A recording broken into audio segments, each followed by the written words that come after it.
There we go. So we finished off class on Friday, finishing section 4.3, which is actually really super exciting. And so what I was thinking we do today is we start section 4.4. Okay, I want to mention that we still have a couple weeks out, but when we're done with chapter 4, we're going to have a test on chapter 2 and chapter 4 together. If you look on the syllabus, you'll see ish when we have it scheduled. I mean, we're pretty much on time with the syllabus at this point. That can change. So if you look on the syllabus and the calendar that I had posted, you'll see about when the next test is. All right.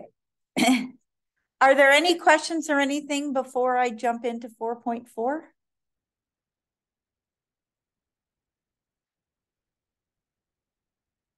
Okay.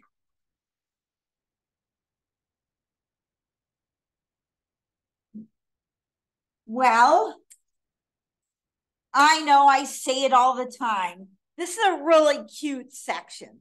Okay. Oh my gosh. Right. So why is it cute? Well, you know, we've studied exponents. We've got a ton of properties of exponents. And since logs are just exponents, just written in a different form, we're going to have some properties of logarithms too. Okay. Now, here's the deal. You get a sheet of paper with notes for any test in this class. So you don't have to memorize them. Okay. Probably over time, you memorize the properties of exponents, not because you were in love with them, but because you use them so frequently, you couldn't help but put them to memory. Eventually, properties of logs may form this in your brain as well. But what I want you to do when we're first talking about these is just have them in front of you. Don't put that extra cognitive load to be like, oh my gosh, I should memorize this. Just have them there, know when and how to use them. Okay? So what we're going to talk about in this section are some log properties.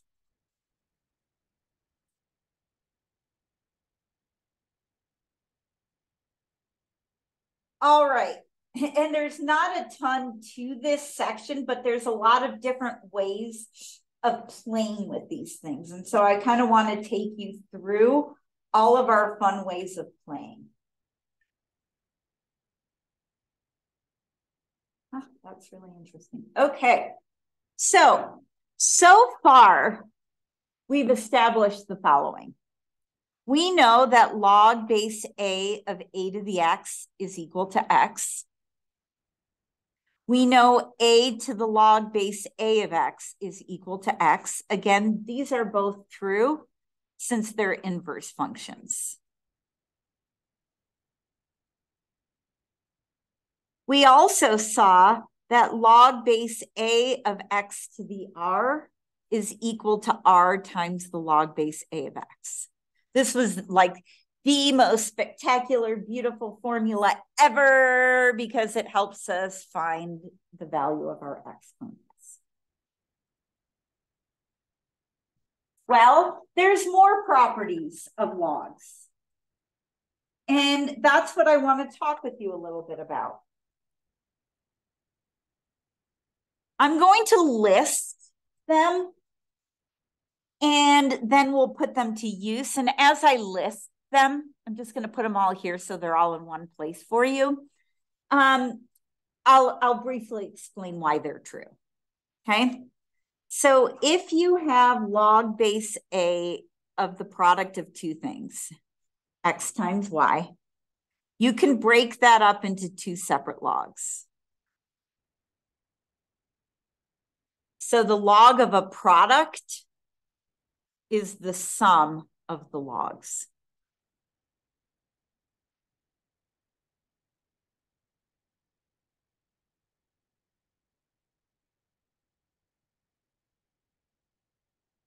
And this follows straight from that property that when you multiply two things with the same base, what do you do to your exponents? you add them.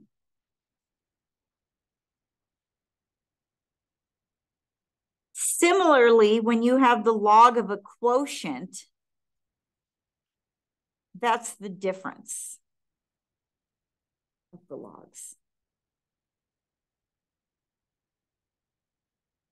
And this again follows from a similar property. A to the m over a to the n is a to the m minus n.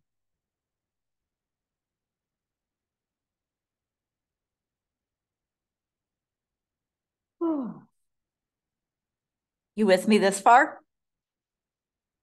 The log of 1, does not matter what the base is always equal to 0. Do you want to know why?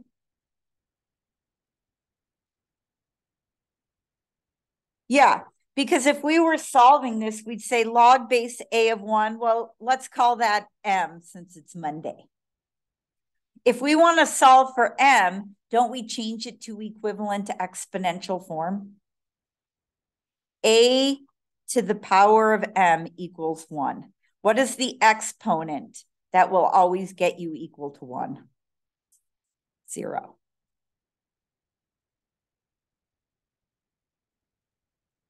And this follows from up here. What is log base a of a? It's always 1. How does that follow from what we have here? Well, by default, what's our exponent right here? Isn't it a 1?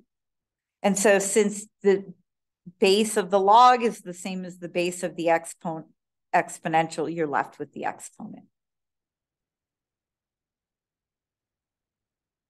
So using that, what is the log of 10?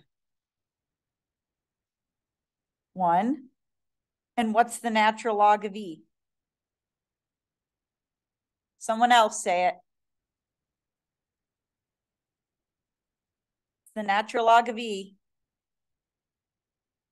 It's 1, right? Because this is log base e of e, and the exponent by default is 1.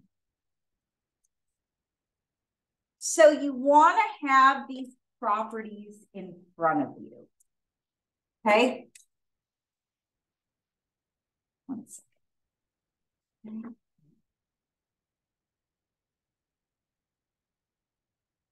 You with me this far? Okay. So when would you want to use each of them?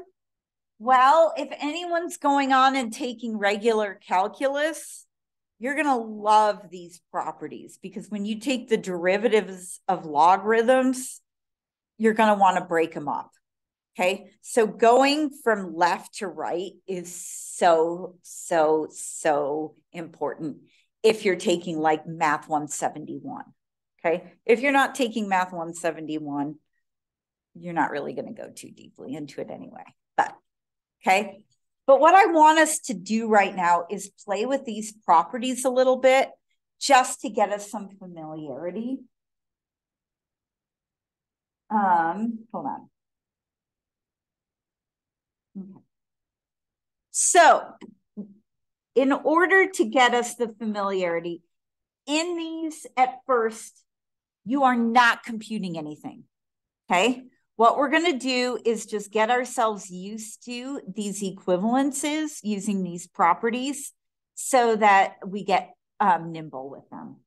So for the next few, what we want to do is expand the expressions.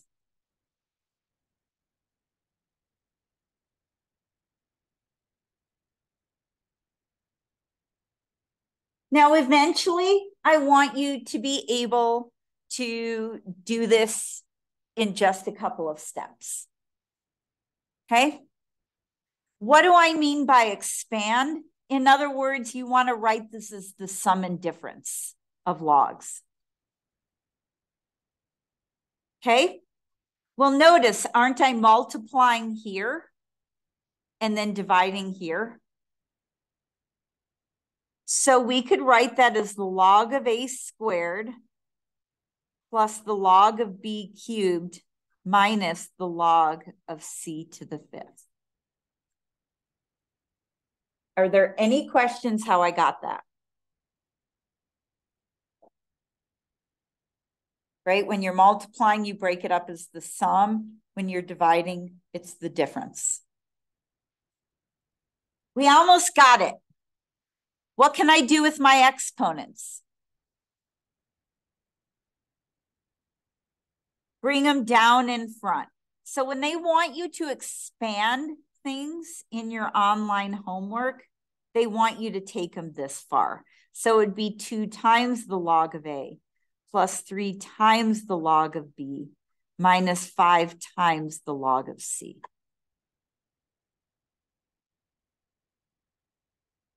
You with me there? Okay. Now, they can get funky looking. What if I want us to expand this?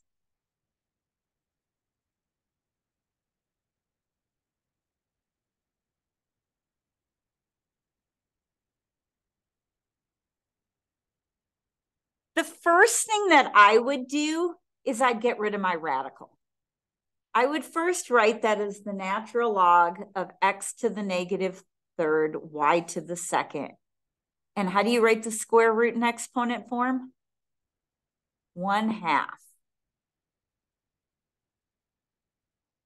You with me there? Okay. So what would you then do from here? You actually have a choice at this point.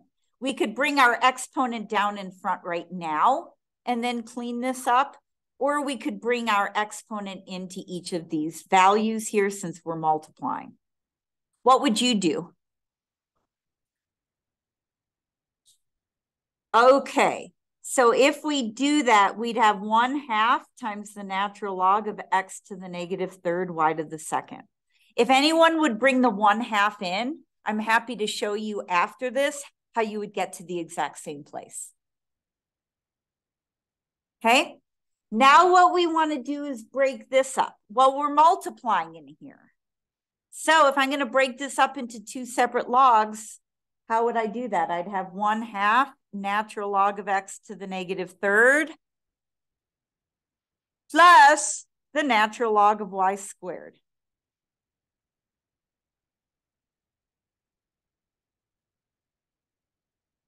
What would be my last step in here now?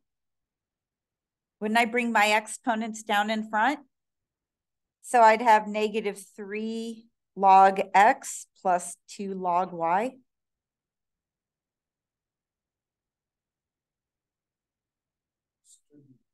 Okay, and now we could distribute. Do you agree I get negative 3/2 times the natural log of x plus the natural log of y, right? Because 1/2 times 2 cancels out. You with me? All right, is there anybody here? Hold on. Is there anybody here who would have brought the exponent in? If there is, do you want to see how you would get to the same place? Okay. If you would have brought this exponent in instead of in front, do you agree that what you would do is take each of them and raise it to that power?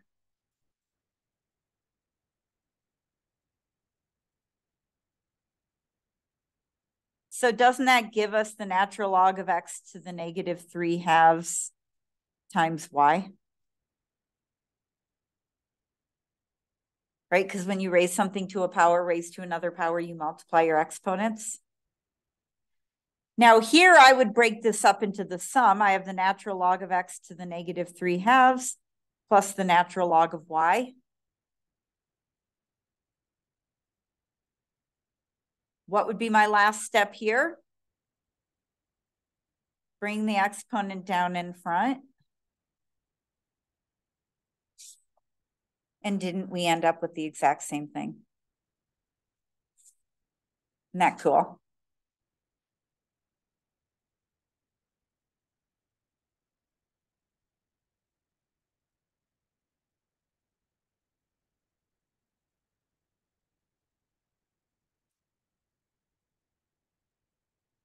You with me? All right. So what if instead I ask you to write this as a single log?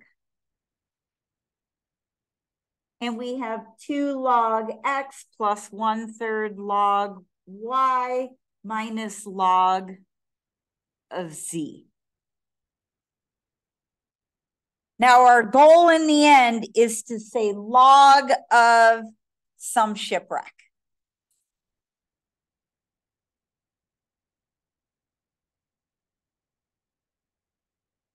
Well, we're just going to do the inverse process. Notice in these previous examples, what we would do is first break them up into pluses and minuses, and then bring the exponents down in front. So if we're going to go in the reverse process, our first step would be to bring our exponents back up and then put it together. It's kind of like wrapping a gift, unwrapping a gift. So if I was to bring my exponents up, what would I have here? Log x. Good job. Plus to the, yep. And then minus log z. Not much to do there. So since I'm adding these 2 logs, what do I do to the x squared and y to the 1/3 power? Multiply. And since I'm subtracting here, what do I do with the z? Don't I divide?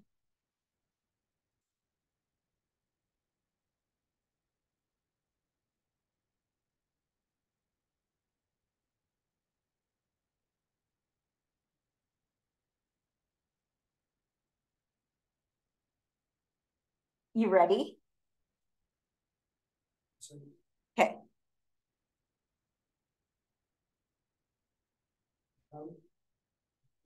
No, thank you. So what if I want you to write these as a single log?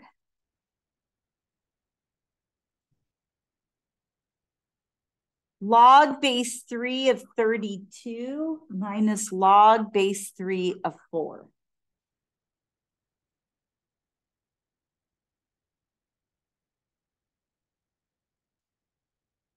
Well, how would I write this? Log base 3 of what? What do I do with the 32 and 4? Since I'm subtracting here. Good job, I would divide. You with me? What's 32 divided by 4? 8. Done.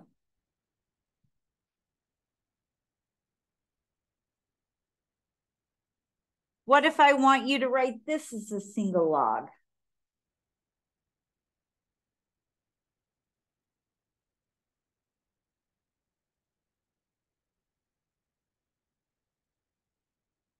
Since I'm subtracting in here, what do I do with these terms right here? I do, so I have 12x to the 4th over 4x. Can I simplify that? Probably, I probably wouldn't have written another equal sign here. 12 over 4 is what? 3, and x to the 4th divided by x is 3. X cubed, good. So that simplifies to the natural log of 3x cubed.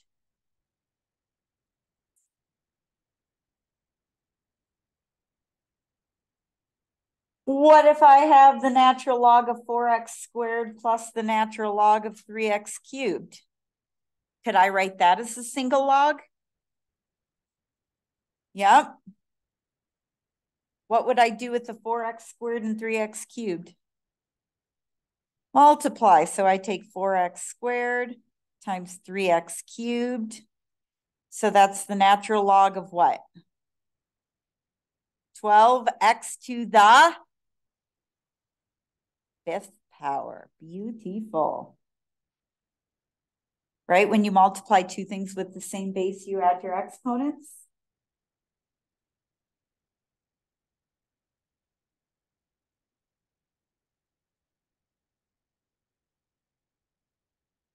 All right, one more of these little guys.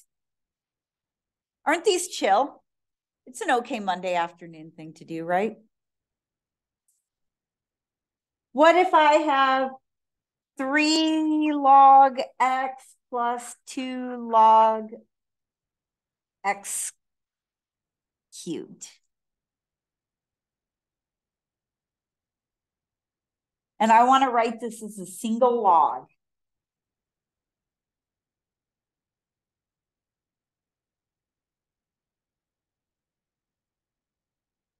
Well, first, what would I do with these numbers in front? Wouldn't I bring them up? So first, couldn't I write that as log of x cubed plus log of x cubed squared?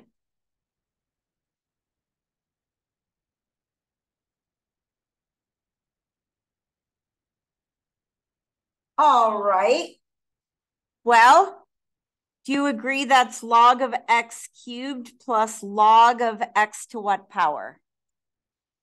6th power, right? When you raise something to a power, raise to another power, you multiply your exponents. So what's my final answer here? Log of x to the 9. Good job. Are there any questions here?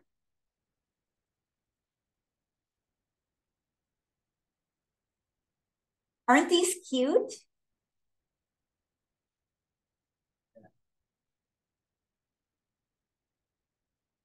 All righty. Now, some rather silly things, but they're in your online homework, so I'm going to show you. You have problems like this. Suppose the natural log of A is equal to 2. The natural log of B is equal to 3. And the natural log of C is equal to 5. Okay, you're being told this. What if we want you to evaluate the natural log of A over B squared C to the negative 4th? And you're going to get just some number.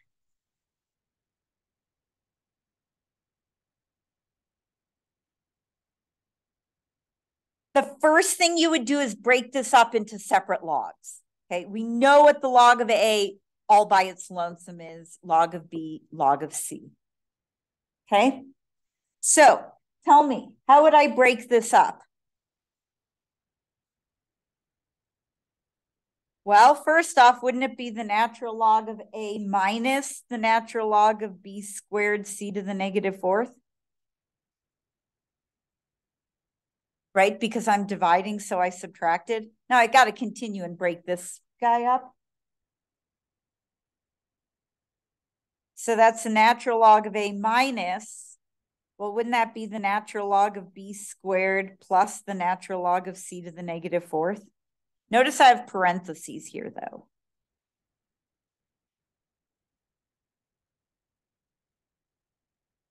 I would rewrite that without parentheses just by distributing my negative sign. And I want to pause there for just a moment to make sure you all followed my steps thus far.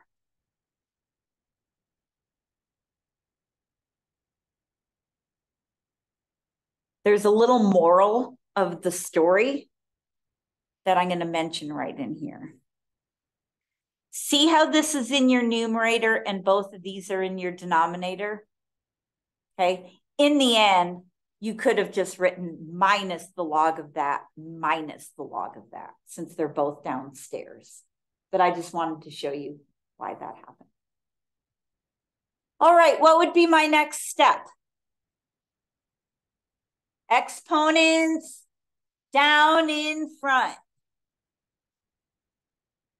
So I would have the natural log of A minus 2 times the natural log of B. I claim plus 4 times the natural log of C. Stop and ask me if you have any questions on that so far.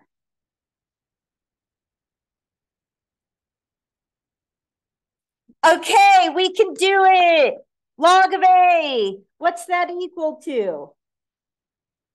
2 minus 2 times the natural log of B, which is 3 plus 4 times the natural log of C, which we're given to be 5. I don't know what I do without your enthusiasm. So we get 2 minus 6 plus 20. Oopsie. So you're going to get 16.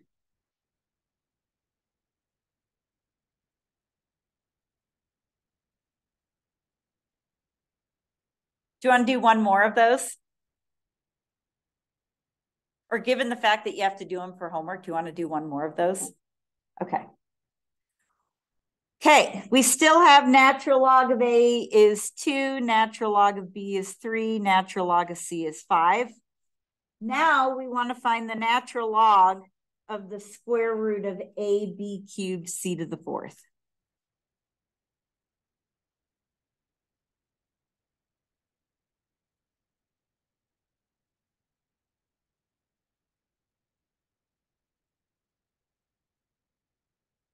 Oi, we got to break this thing up. So the first thing that I would do is rewrite my square root as 1/2. Now, as we saw with our last example, you could either bring your exponent down in front right now, or you could bring it into each of the terms. It does not matter, okay? Do you want me to bring it down in front again right now? Okay, so we have 1/2 natural log of AB cubed C to the 4th. Now I got to break this up. Notice, since I'm multiplying in here, what will I do with each of my logs? I'll add them up. So doesn't that give me ln of A plus ln of B cubed plus ln of C to the 4th?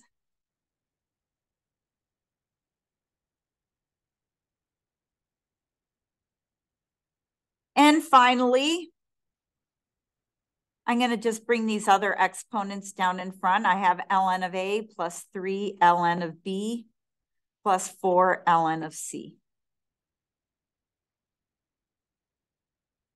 You with me this far? Well, now can't we plug in these silly values? 1/2, what's the natural log of A? 2 plus 3 times the natural log of B, which is 3 plus 4 times the natural log of C, which is 5.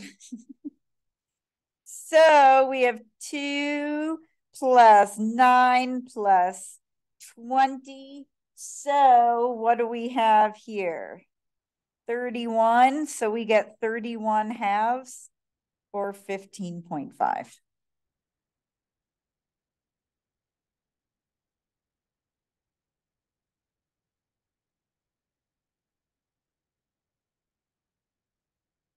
One more, not because these are like super duper intense, but because I want to make sure that you can differentiate between a couple of things. Okay. Are y'all with me this far? Cool. We still have ln of A is 2, ln of B is 3, ln of C is 5. Now, what if I want you to find the value of the natural log of A cubed B squared divided by the natural log of B times C?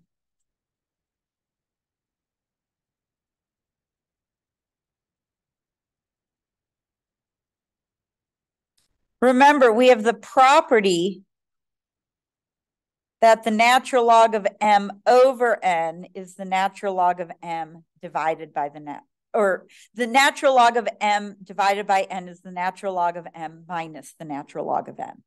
Okay. Here we have two logs. These two things cannot hang out with each other.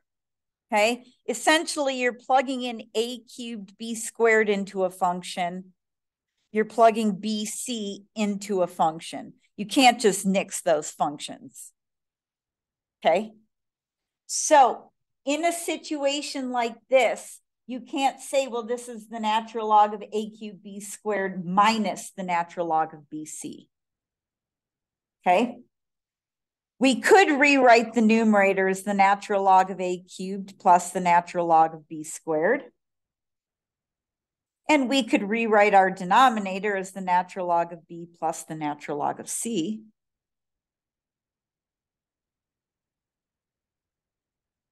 Furthermore, I can even take my numerator one step further by bringing my exponents down in front.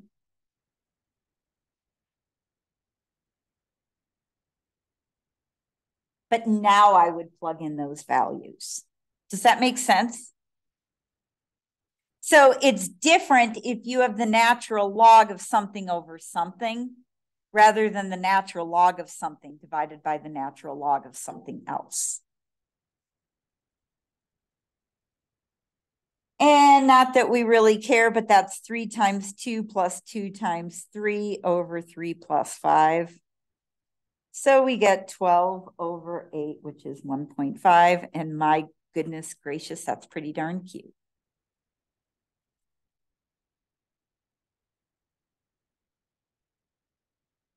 You with me there?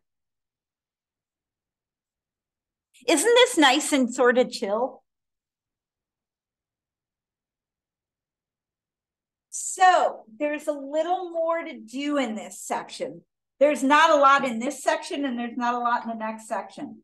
I have time to do one more, but I see a lot of people are packing up, so maybe you all feel like this should be a good ending place.